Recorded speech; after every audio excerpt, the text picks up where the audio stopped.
is I take these little dry things, and you find them in your store, and they have them at the that nice health food store that you guys have in Spearfish, whoever's from Spearfish, and they have lots of different kinds. These are guajillas, and they're red.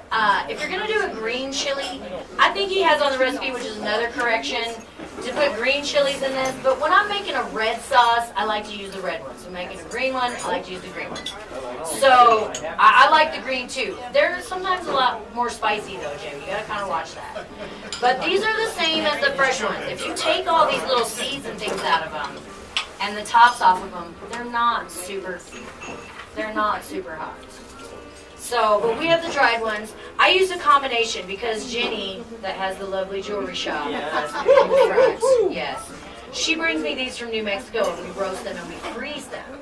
And then, so I've used a combination of both today. I've used a little of the dried ones and a little of the fresh ones to kind of mix it up. And it's whatever you have access to. Same thing if you only have the powders.